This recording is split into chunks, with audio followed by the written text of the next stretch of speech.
Welcome to Band Talk with Charlie Mangini and friends. The only podcast where it's okay to talk in band.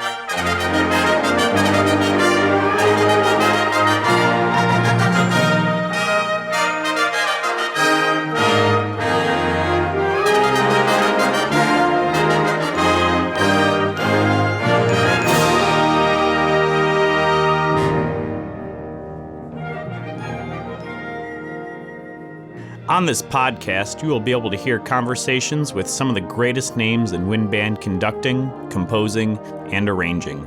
We'll also visit with great college, high school, middle school, and elementary band directors to get their thoughts on various aspects of being a band director. We'll have regular check-ins with instrument specialists, music dealers, and instrument repair professionals. And if that's not enough, we'll even have regular conversations with Dr. Tim, who will help keep us motivated. That's Band Talk with Charlie Mangini and friends. And now, here's Charlie. Welcome to Band Talk with Charlie Mangini and friends, and this our 22nd episode in this Band Talk podcast series. I'm so glad that you're taking time to give a listen. Today we have two more great conversations, and we'll start with another visit from Dr. Tim Lautzenheiser, where we talk about the importance the teacher makes in the classroom. And now, more than ever, during this COVID pandemic, the teacher is more important than ever. And with distance learning happening in so many schools, the teacher is the school. We're also going to chat a little bit about the new Essential Elements Band Talk podcast that I'm hosting with Dr. Tim, Paul Lavender, and Steve Smith. It really is a great resource for teachers. And it doesn't matter whether you're an Essential Elements user or not. I know you'll get a lot of information and a whole bunch of ideas to help you as you figure out how you'll teach your band this fall. That podcast is available on the eeiblog.com. Also on today's podcast, I visit with Willie Owens.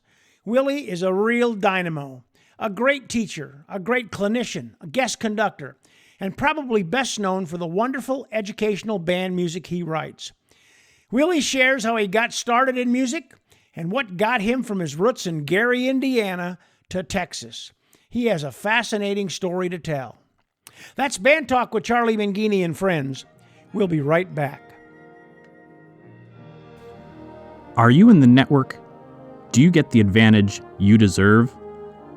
For over 33 years, Kevin Lepper has provided marching shoes and accessories, concert attire and accessories, stick bags for beginners, sticks, mallets, drumheads, percussion ensembles, and so much more through his Advantage Network company. Directors in the know have been working with Kevin for years, and in addition to great products at great prices, they get the advantage of a personal commitment and communication from the man himself, Kevin Lepper. So become a part of the network. Advantage Network. Visit AdvantageNetworkInc.com. That's AdvantageNetworkInc.com to learn more. And don't forget to check out Kevin's Slapstick. It's the best one you've ever heard. Well, he's back for his fifth conversation on Band Talk with Charlie Mangini and friends. He's my dear friend, my dearest friend in the world. My coach, my mentor, my brother. He's Dr. Tim Lautzenheiser. Timmer, welcome back. Hi, Robo. How you doing, Charlie? I'm doing great, man. Thank you again for being on the podcast. It's been about a month since I've had you on, and so glad you're back. Well, thanks for asking me. It's always fun. So where have you traveled around the world in the past month? Well, I made it to Elkhart and back a couple times. We saw each other in St. Louis once, and that's been about it. Wow. You've been really going. Oh, man. I know. Well, you've been probably traveling the world virtually, haven't you? I mean, you've been doing a lot of speaking and appearances and things at various virtual kind of events. Well, as you well know, with the virtual world now, basically because as a result of the pandemic, I mean, you're open 24/7 now, yeah? Oh, yeah. Stores open, yeah. Yeah, they always know where to get you. Otherwise you're on an airplane somewhere, now you're a sitting duck. Yeah, I get it.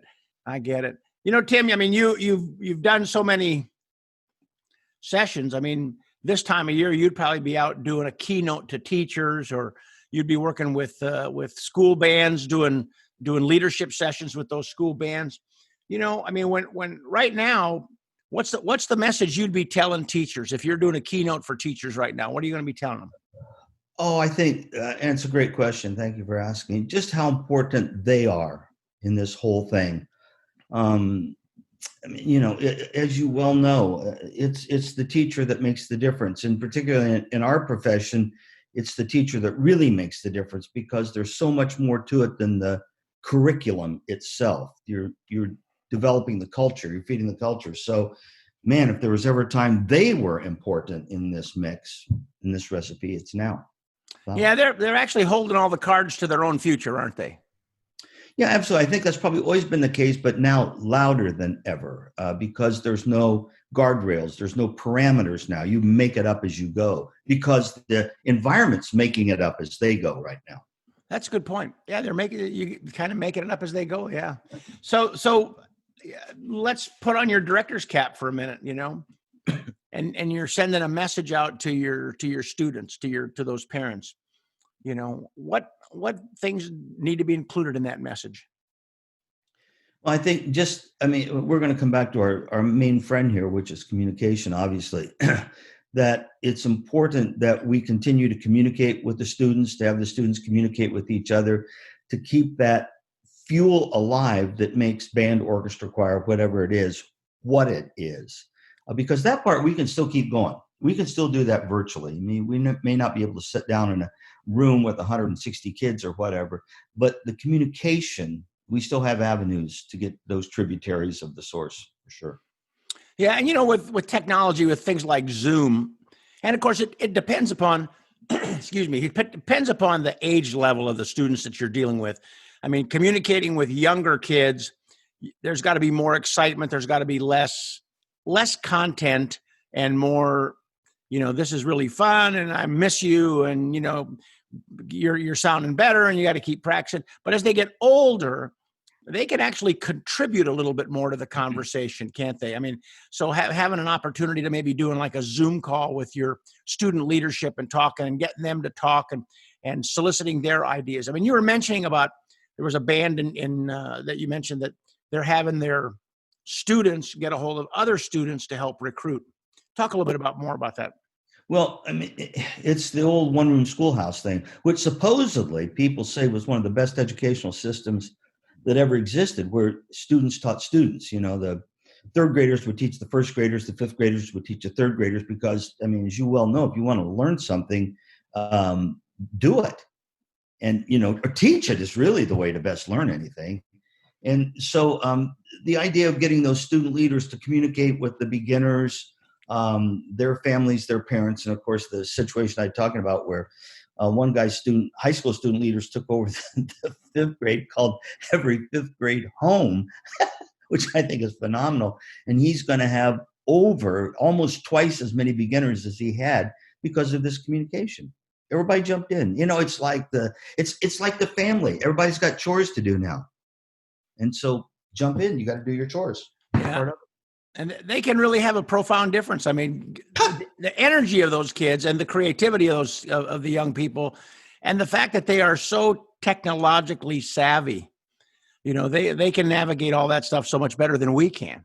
So they say, if you have a tech problem, don't call tech care. Ask a 17-year-old, and they'll do it for you. Yeah, I was talking to our buddy Paul Lavender this morning, and he said there was a cartoon that said, adults can't figure out social distancing, but just watch, the kindergartners will. They'll be able to figure that out. Oh, yeah. The kids will be able to do it. Speaking of Paul Lavender, good segue, huh? We want to let people know that we just launched, and actually we're going to get ready to record our 4th episode on our new Essential Elements Band Talk podcast. And we've gotten some great feedback on that. And what have you been hearing, Tim? Well, I mean, I think it's just great that you put out that forum for people, because right now I think one of if you put the top 3 concerns of most band directors is, how are we going to get our beginning class started? And do we just let that go around a year and mark time? And so by you putting together that Essential Elements podcast and bringing in the experts, my God, the authors and Steve Smith, who knows more about EEI than anybody in the world, I mean, you're handing people a blueprint they can actually use, not just philosophical or hypothetical, but you can actually do this stuff. And here's the recipe. I think it's phenomenal. Yeah, and this week we'll have our fourth guest. Our first guest was a really bright young lady teacher from Wauwatosa, Wisconsin, and I think it's Wauwatosa, Terry Little. And boy, she was one that was prepared before the kids went back went to distance learning. She had already started doing the technology portion with Essential Elements Interactive, and she said it was seamless for her. Yeah. Well, it seems like I'm hitting a thumbtack with a sledgehammer here, but it's communication. And if we don't have the ability to communicate in front of our students, let's take that energy and put it in a way we can communicate. And that's what Terry did. She just put the whole thing online, and here we go. Stand back. Yep. And our second podcast, we had George Quinlan from Quinlan Fabish Music Company. And of course, we both know that regardless of whether it's a virtual world or it's a face-to-face world, the music dealer is just another staff member in our program. Yeah, and to not use that staff member is to really, I think, cheat the kids in a certain way, and certainly the parents. I mean, they're your best buddy. They are your best buddy. So lock arms with them for sure. Yeah, and if there's anybody that can help figure this out, I mean, they call on so many different schools that they've heard, 25 or 30 different ideas in terms of this is how we're going to start, and to be able to vet those ideas and to have that resource right at your fingertips.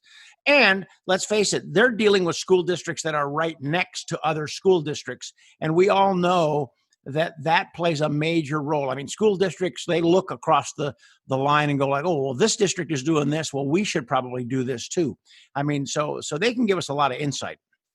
What was the most important takeaway you had from George? Because I'm interested. I really am. Well, I mean, that they're there ready to help. I mean, they've got their route people.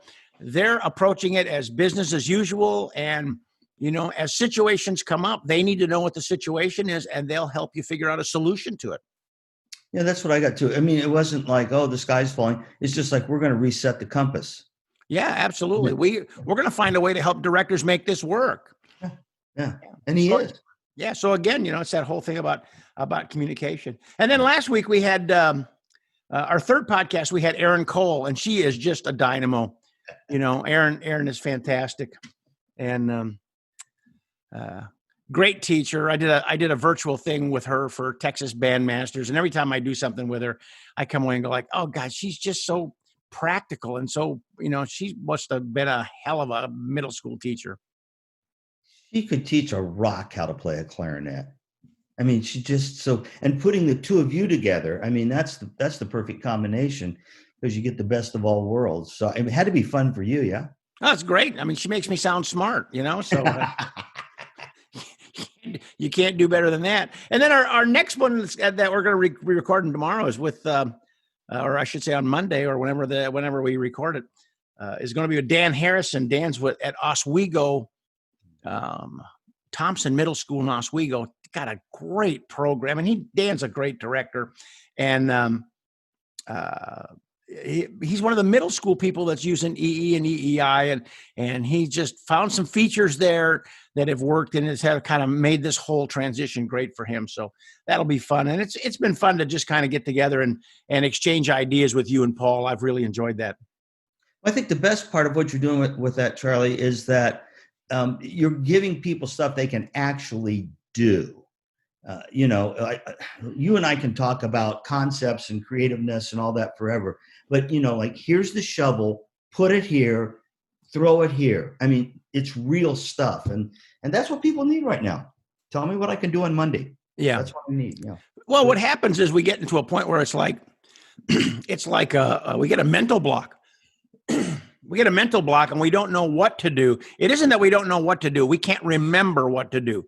Yeah. There's all that information that we have in our head. And so to have a forum where you can get other people providing information, that spurs a thought that I had, which is an idea I need to do. And, that's how you kind of do it, Yeah, that's like when I get a new gadget or something, and it has the information book, how you make this work. I don't want to read that book. I just want the thing to work. Yeah, just jump in and go, right? Yeah. The information book is only there if we fail. Yeah. And we only fail when we stop trying. Amen. Which is just like teaching, right? Amen. So we don't want known as omnipotent. We don't want our teachers to fail at all. They got to get on their ponies and start riding. And now, yeah. If it's ever a time, now. This is no time to have coffee. and one last thing, and I know you got about 9 other things you got to get going to here today. One last thing, virtual communication is different than face-to-face communication from the standpoint that when we're doing face-to-face communication, we can see the smiles and the nods and the winks or the yawns or the people that have checked out. But virtually, the fact that we don't always get immediate feedback doesn't mean that the message isn't getting across. And we almost have to assume this P.T. Barnum kind of, and people don't know P.T. Barnum, the Barnum and Bailey Circus. He was the guy that was he was the huckster. He was the showman. He was the guy that was putting it out. And they would call that Barnum was one-way direct communication. And that's kind of what we're doing right now in a virtual world. We're getting that message out is one way. And we may not get feedback from people, but that doesn't mean that they're not hearing it. Yeah. I hadn't thought about that way, but you're right. No, you're right. Yeah. You're casting it out and hoping that you're going to get as many fish as you possibly can.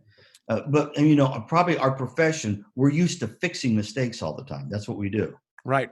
And if you can't see the mistake or hear the mistake, you can't fix it. Yeah. Right. So it's a different approach that we have to take. Kind of like planting grass seed, man. You just got to keep throwing the seed out there. You can't put one seed in the ground and wait till it starts growing, because I ain't going to do it that way. I've thought about this a lot. That's why they show the same commercial over and over. Eventually, it might stick. You may not hear it 18 times, but eventually it might stick. And so that's worth it for them. And some of those commercials just get annoying, and you just absolutely right. If I get that guy with that bird that's trying to sell me insurance one more time, I'm going to scream. But you know what? I'm remembering it. I'm not going down the road of saying the name of the company because I don't want to give them a free ad. But I remember it, and it's like, so even bad communication is good communication to a certain degree. No, it is. There's no bad communication. It's Jake from State Farm. What are you wearing, Jake?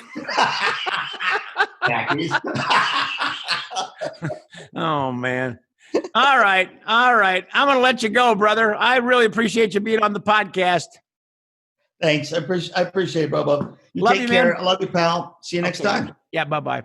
Okay, bye-bye.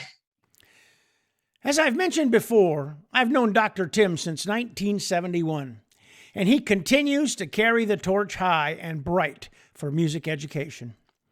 Listening to Tim talk about the importance of a teacher is so powerful and so spot on. Dr. Tim was one of those teachers who really made a difference for me. He was a game changer. Like so many of you are game changers for your students. Oh, they may not be old enough or mature enough to have thought through what you're doing for them. And for sure, they probably have never articulated it to you. But someday they will. And for now, you're just going to have to know that their continued participation, their hard work, their smiles, those are the things that will let you know you are making a difference. Keep on keeping on, teachers. Believe in what you're doing and why, because you are making a difference in the lives of young people and their families through your teaching and the power of music education. We're going to be right back with our conversation with Willie Owens. Today's podcast is made possible through the support of Hal Leonard, publisher of the Essential Elements Method for Band and the Essential Elements interactive website that is free for Essential Elements users. Essential Elements Interactive, or EEI, is a state-of-the-art, cloud-based support program that is constantly evolving to provide you and your students with more information and resources to help them learn and have fun while doing so. To learn more about EEI, visit essentialelementsinteractive.com. Well, if you've ever had the opportunity to be around our next guest, I'm going to tell you, you will never forget him. I don't know anybody that can walk into a room and light it up any more than our next guest. And he's a dear friend and a great talent. He is Mr. Willie Owens, who is a composer par excellence for the educational world and a fellow Vander Cookian. And Willie, it's just so great to have you on the program. Well, Charlie, listen, man, it's great to be here, and thank you very much for having me. Listen, your podcast has just really taken off. It's become quite popular, and I'm just really honored to be here. Thank you. Well, it's great to have you on here, and you know, you grew up in Gary, Indiana. So tell us about where you went to school and what and when you started to play, and who your band director was, and all that good stuff. Oh yeah, well, you know, I was very blessed to have two really awesome band directors. When I started. I attended Catholic school, K through 12, when I was at Holy Trinity School there in Gary. And Mr. James Green was my band director. He was actually a vocal person who would come into the instrumental world, and he had taken a band directing job. In fact, that was his first job as the director of the Northwest Indiana CYO band. So I got my start from him, and he was just really awesome, very generous, very giving, very influential, and just really took me under his wing, and I basically became his special project. And I appreciate that to this day. From there, I went on to Andrean High School and was very blessed to have as a band director a lady you know very well, Ann Betts. And she was with me, and once again, basically Jim handed me off to her, and she took care of me from there. And she was my high school director for 2 years. She was my private saxophone teacher, and she and I are friends to this day, and that is a relationship that I just appreciate, and I am just very happy to have. I forgot that you were a student of Ann Betts. Oh, yeah. How cool is that? That's very proud of her. So what do you remember from those early days? Well, listen, Ann was, she was only a couple of years out of college at that point. And she was just a really intense band director. She was a great player. She was a great teacher, and she just loved everything you did. That's everything she did. And that's what drew me in. I mean, I would sit in rehearsal and I would just watch this lady. And as a 14, 15-year-old, intuitively, I could just tell this lady just really loves what she does. And that really drew me in. And it was at that point, after just spending so much time with Ann, listen, okay, I'd like to do what this lady's doing.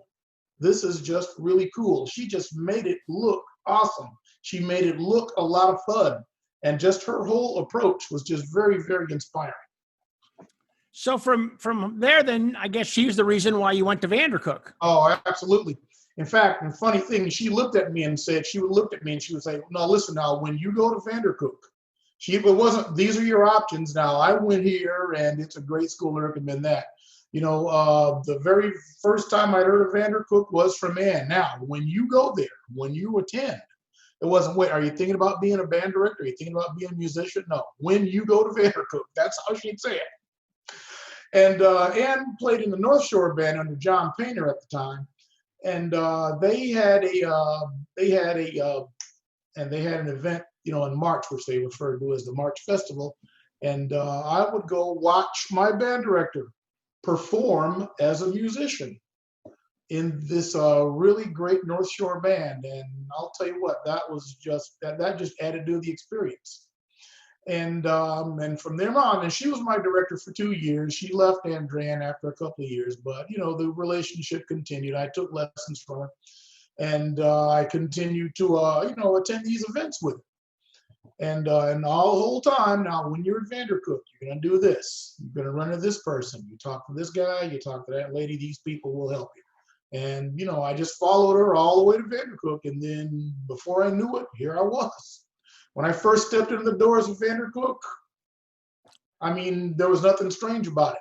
I had known people. I had gone to Vandercook functions, the high school recruiting meeting they'd have every November, and I'd gone to 3 of those. So when I walked in, I knew everybody. It was cool. I was home. Yeah, well, I taught for 23 years at Vandercook, and And of course, it was way after the time you were there. Not that you're that old, but it was way after the time you were there. But I realized early on that there was no one alum of Vandercook who was any more passionate about the college than you were. So what made your days at Vandercook so special and so memorable?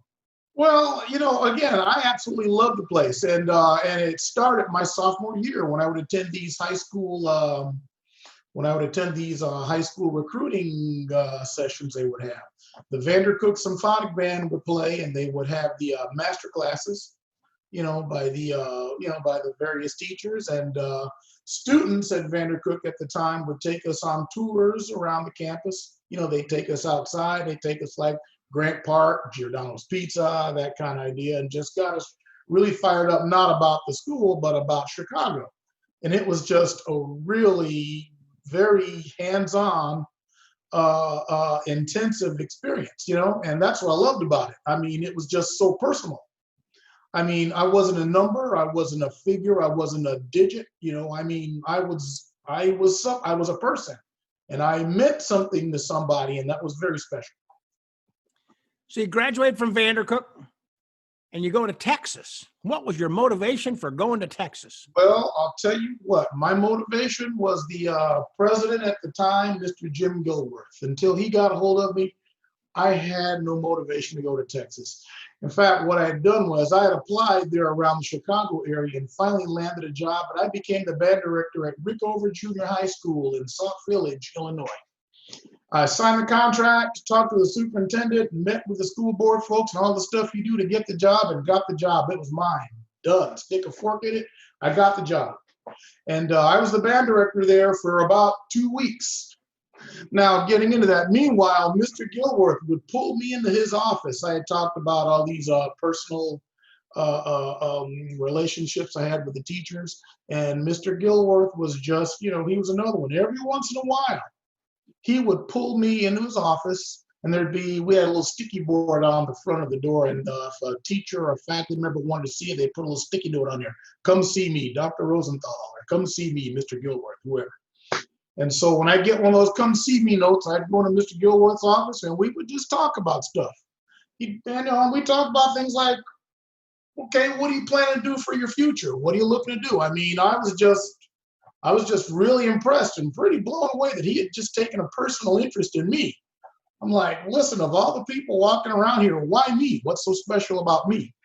And so we would talk like that a few times a year, It was kind of like a father-son thing. He would just sit me down, and he would be like, okay, here's how it's going to be out there. When you get out there, here are the things you better watch out for. And then my senior year, he pulls me in and talks to me about this opportunity in Texas. And he goes, Willie, I want you to go down there, and I want you to check it out. There's an opportunity down there in a little town called Los Fresnos, which is near Brownsville. And there's a gentleman who runs the program. His name is Armando Medrano, and you're going to go down there, and you're going to talk to him. You're going to take the interview. And I told him, well, Mr. Gilworth, I already got a job. I signed up in Sauk Village over there. He goes, yeah, well, that's great. But just fly down there and take the interview, and then just let me know what you think.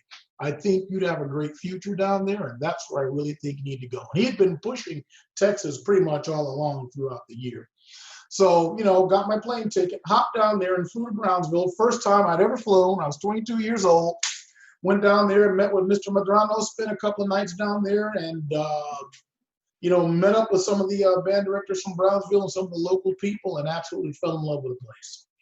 And because my plan was, I had never been to that part of the country. I thought, okay, I'm going to go down there to Brownsville. Hey, listen, we're going to go across. We're going to see a little bit of Mexico. I'll have a bit of an international experience. I'm going to enjoy the food down there, enjoy the really nice people, having me a neat little vacation, say thanks but no thanks, come on back home and get my career going up there in Illinois. So went down there in Texas, talked to the people, saw what I saw, absolutely fell in love with the place, didn't want to leave. So that's pretty much how it went.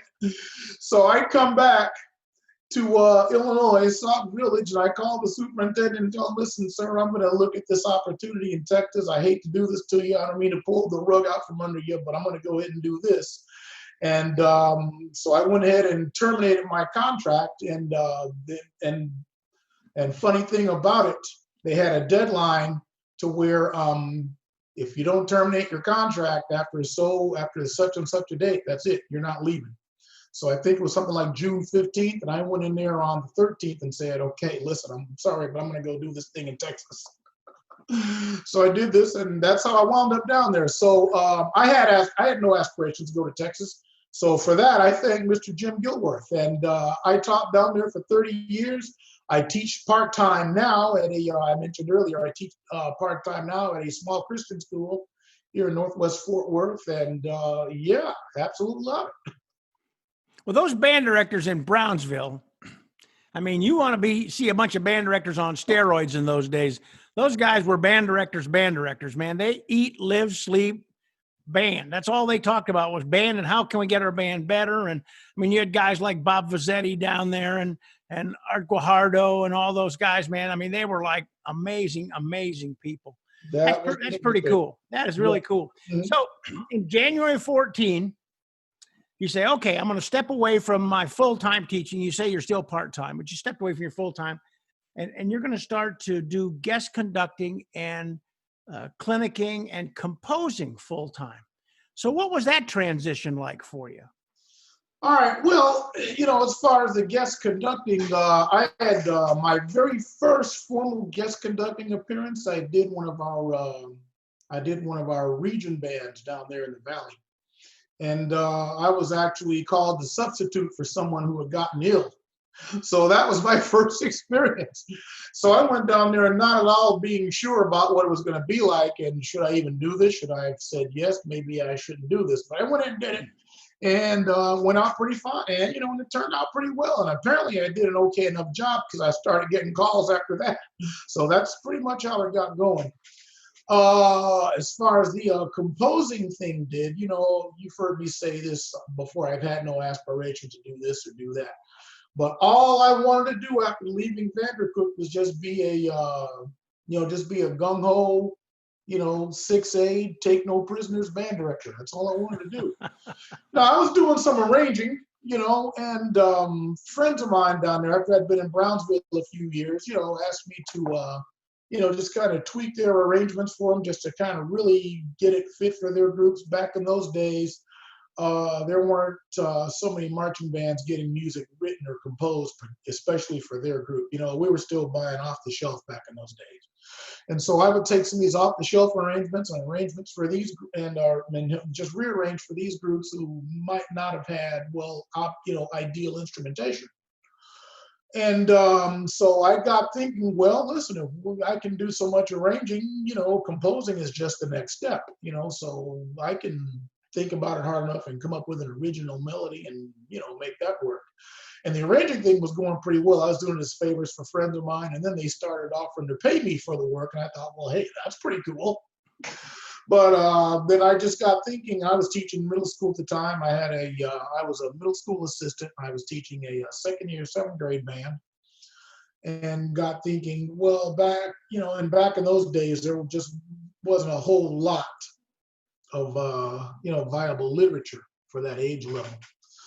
And so I got thinking, well, if I were going to write something for a group of my level, I would do this and do that. And that's pretty much how the composition thing got going. And I wrote myself a little march for my group that I call Leaders of Tomorrow, tried it out, and it worked pretty well. And that's how I got going. That's great. Well, you've done a lot of composing since you started writing back around 1993 when you first started composing. Yes, sir.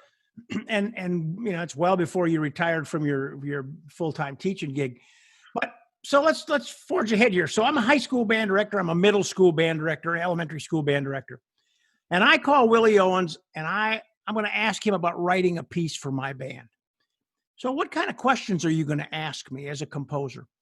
Okay, well, first I'm going to just basically ask you now, tell me about your group, tell me about your instrumentation, and the main thing I'd like to know is how difficult do you want to go? Would you like to go with a grade 1 or a grade 2, grade 3, grade 4? And then the next thing we'll discuss is, what's the style are we going to do? Is it a celebratory piece? Is it a dedicatory piece? And generally what what clients tell me is, I'd like it to be of whatever style we want, dedicatory or celebratory. We got a great teacher who's retiring, and write something that way. And basically just do what you do. I never got a whole lot of, I like to hear this in it. I like to have that, or I'd like to have that. So it's pretty much, we go over general idea of what genre we want. And then after that, it's pretty much left up to my own devices. So what kind of lead time does someone need if they get a hold of you and say, I'd like for you to compose? Are you looking at what, 3 months, 6 months, a year, 2 years? 6 months to a year at this point. That's great. So how important is it for you to know the band, the students, the director, when somebody's asking you to write a group, when they're commissioning you to write a group? Well, that's why we ask these questions, because, I want to know as much as I can. Like when I write for friends of mine, which I've done here in the area, I can hop in the car, drive over, and, I can learn. I know the director. I can learn about the kids. I can learn about the program, and just go over and do a bit of studying, which I do. And getting as much information as you can, about the group and about the director is just really important. That just, it helps greatly. The more information you can get. Now, if it's a client from out of state, say in Pennsylvania, and it's sight unseen, then at that point, you just ask as many questions as you can, get as much information as you can. And I email, and we email back. If you were asking me about a piece, we would email a good bit back and forth. I'd call you at some point. So what things have changed about your program? Is there anything I need to know? And we kind of go along that way. It's not okay, thanks, happy to do it, see you in 6 months. So, we're communicating the entire time along the way. And I must tell you, you are a master communicator, because I work with a lot of people through the podcast and just in my other professional life. And I can tell you, when I get a hold of Willie, you get right back to me. And that is so important. I know so many people that, man, it takes 2 weeks, 3 weeks. Sometimes you never hear from them. And I really credit you, man. You are so good about keeping in touch and communicating. So thank you for doing that. That's, you're a credit to the profession. I can tell you that. So in addition to your composing, Willie, you also have a full slate of guest conducting and clinic appearances. And I've seen you on several occasions. And every time I've seen you work, I just marvel at the joy and the fun you emote to the students from the podium. In fact, this past year, you kind of came up to my neck of the woods, and we didn't get a chance to connect. You were in Niagara, Wisconsin, which is a small town that says "Welcome to Niagara" on both sides of the same sign. Anyhow, you did this little region band, and I had my nephew had a chance to meet you, and he was just like, "Oh my God, this guy's like amazing." Oh, I didn't know that. Wow. Okay. Yeah. So cool. Has that always been a part of your DNA that you marvel at the joy and the fun and the joy and the fun that you have when you work with kids? Well, here again, I'd like to say I inherited that from Ann. I just watched that lady do what she did so well and loved what she did. And, and I always thought, listen, I want to be like this lady. And even today, I ask myself, okay, how would Ann handle this in some situations? What a huge inspiration. I just carried that with me all that time and all those years.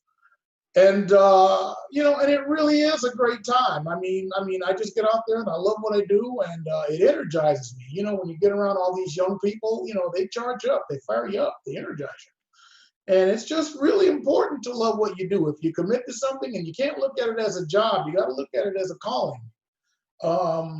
Zig Ziglar, a great motivational speaker from here in Dallas, used to always say, if you love what you do, you'll never work a day in your life. And that is so true. And the way, since I've, since I left Vandercook, the way I've seen it, I've been on one big vacation for the last 3 decades. That's great. Well, you have been, and you continue to be a pioneer in bringing diversity to the educational band world. You're one of the very few Black composers that continues to produce wonderful, wonderful works for kids. And I got to say thank you and congratulations, because you've really had a great impact on music education. So what sparked your interest in writing? You talked a little bit about it earlier, about doing some arranging, but when did you realize you had that talent to arrange and to compose? When did that spark kind of ignite? All right. Well, I tell people it kind of really happened by accident. Like I said earlier, I didn't aspire to compose. This isn't something that I just woke up one day and decided I wanted to do. I wrote this little march, like I told you, and it worked.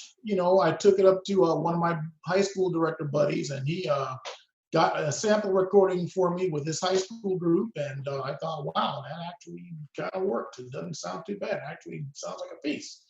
And, use it with my group. And we were successful with that year. And at the behest of a mentor of mine, Mr. Eddie Galvan, who I come to later to meet, who encouraged me to send it to get it published. I didn't think it had a chance. In fact, I kind of hesitated. He stayed on me for several months to get it sent in. So I sent it to a TRN music company over in New Mexico and sent it in. There was no email back in those days. I put it in the great big envelope with the parts and all that and sent it and thought, okay, great. I'll never hear from those guys again. So I'll just get back to doing my band directing thing. So I get a letter back about 3 weeks later. We'd like to publish it.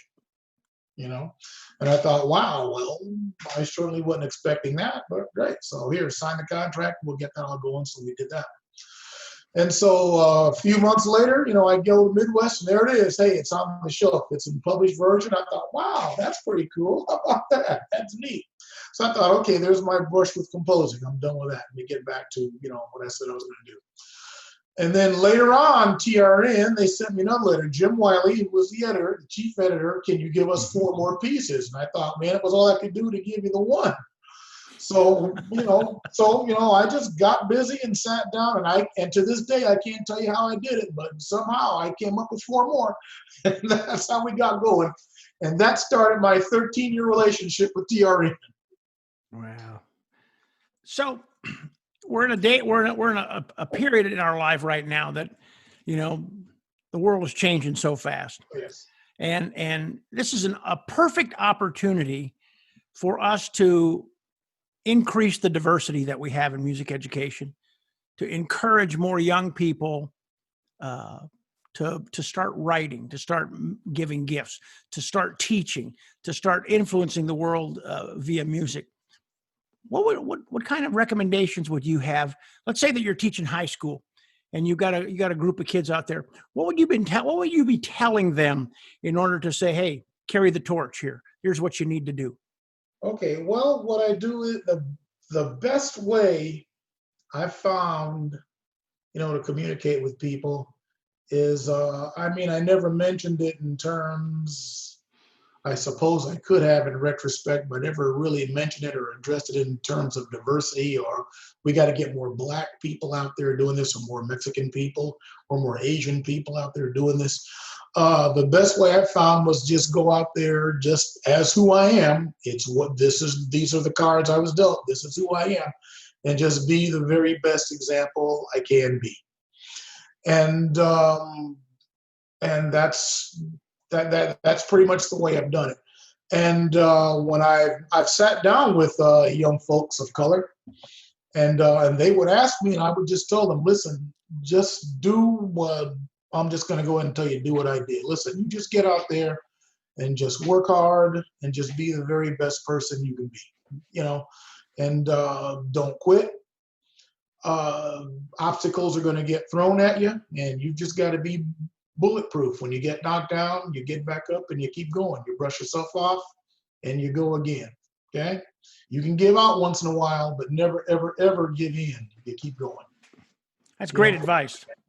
That's truly great advice. Yeah.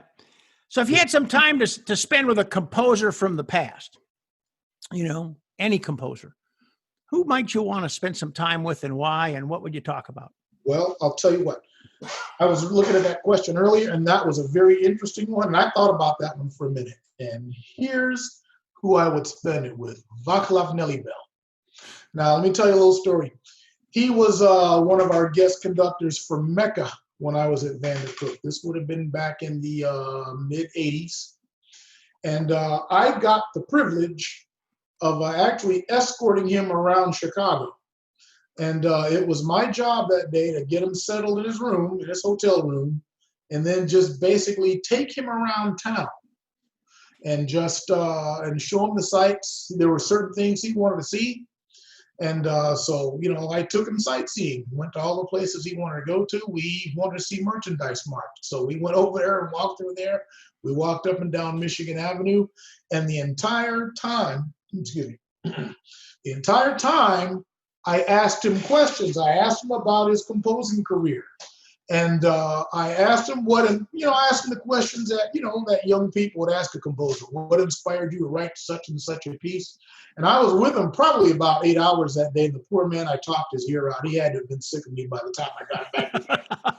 But, he was incredibly gracious and just really, and just very giving of just lots of information. And very sharing with his personal life. He was a refugee from one of Hitler's death camps. He came to the U.S. after that experience and went to work as a composer. And he did some radio work. And and we talked a good bit that afternoon. I mean, I was surprised with just how open and how personable he was. And you asked, who would I talk to nowadays? If I could, I would speak with him again, and I'll tell you why. Back then, this was a young kid asking all these crazy questions, and I would love to relive that day with that man once again, not as a 21-year-old, but as a 57-year-old. Because obviously my perspective is going to be so much different. Wow. Okay, so let's get to the important questions now. We've gone through this mundane music stuff, right? Folks might not know this, but you are an avid Corvette fan. So when did the Corvette bug bite you? Here we go. Okay, now let me see. When would that have been? About a decade ago, 2010. I took my car in for an oil change. And the salesman, he comes up to me while I'm waiting. I'm in the showroom looking at cars, and he goes, well, how do you like this thing? It happened to be a Corvette. I go, well, it's all right. He goes, well, you want to take it for a test drive? I go, no, I'm not buying. I'm not in the market. No, I'm not doing anything. Just go and drive it, Now, later on, I learned that, I'm not really sure you should have done that. You don't take just Corvettes on test drive. That's just serious buyers only. But I don't know what it was. So, we went out there and we drove the thing. And I thought, okay, wow, this is pretty cool. Never expected that. And so, didn't think much about it. Went home, thought about it. Hey, this is pretty cool. About 6 months later, went out and bought me one. I went and saw that same guy. Okay, let's do this. So I bought me a Corvette in 2010. Bought me an '09 coupe. You still driving one? Oh, yeah. Yep. You got any plans for the mid-engine 2020? Well, the mid-engine 2020. Or is that already in your garage? Charlie, there is a beautiful Arctic White Z51 in my garage right now. I went out and got me one. Yes, sir. God bless you. Yeah. I am so envious, man. That is awesome. Well, and you're a Corvette guy. You've driven them. So I have, but I don't drive one anymore. I'm too old for that, But I still think about it once in a while. Okay, so one final question, Willie. You've been so gracious with your time. This has been so much fun. I'm sure that with COVID-19, you've had a whole bunch of bookings canceled. Yes, sir. So when, may I ask, is the next time I'm going to get a chance to see you? What do you got booked on your calendar coming up? My next big one, and this is one I'm really excited about, is one I've done before, would be it's called the SEUS, the SEUS, the Southeastern United States Music Festival, and it's sponsored by Troy University. All right, Dr. Mark Walker, who was a really good friend of mine, he is the director of bands, and they host this event every year. And I was his composer in residence for the event several years ago, and he was gracious enough to invite me back a second time. So I greatly look forward to that. Yeah, Troy State's a great place. The legendary Johnny Long was there for so many years, and I mean that is like one of the meccas in music education. It's phenomenal. Dr. Walker has carried the torch. He does a great job. and Ralph Ford, who was the director of bands before Mark, who just carried the program. I mean, the Troy University program has been in phenomenal hands for so long, and as long as those gentlemen have something to say about it, it's going to continue. Willie Owens, you are just a joy. I mean, you have blessed my life by having the opportunity to meet you and get to know you. And every time I'm around you, I mean, you just make people feel better, and you're doing so much good in the world. And we need more Willie Owenses. And thank you so much for being a part of the podcast, buddy. Yeah, you bet. Before we check off with you, Charlie, I just want to say, listen, again, it's been an honor to be on your program. And look, and I just want to thank you for your phenomenal work at Vandercook. I mean, you've made it a much better Vandercook. I mean, you've taken a great product and you took it to an entire new level. And as an alumni, I just appreciate everything you've done for our school, and thank you very much. Well, you're very kind. Love you, brother. God bless you. Okay. Hey, you as well. God bless you, buddy. Thanks a lot. Willie Owens. He's one amazing guy. You know, his comments about going in and being yourself and doing your best, he is so right. Those teachers, those people who we've connected with in our lives, they let you see who they are. And maybe it was their humor, their smile, their drive, their passion, their caring. It was something, but they let you see. You know, allowing yourself to be vulnerable in front of a room of students and strangers, it allows you to connect. And once you connect, the sky is the limit. And for many, Willie Owens is a rocket ship. Well, that's Band Talk with Charlie Mangini and friends. Next week, we'll have more conversations to share with you. But for now, I wish you well as you prepare for the start of your school year.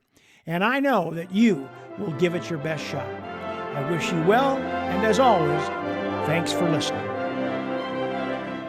Thanks for listening to Band Talk with Charlie Mangini and friends. If you would like to send a question to Charlie or have a comment, please send an email to bandtalkcharlie@gmail.com. We hope you will let your colleagues, students, and friends know about Band Talk with Charlie Mangini and friends. Thanks for joining us, and we look forward to being with you again soon.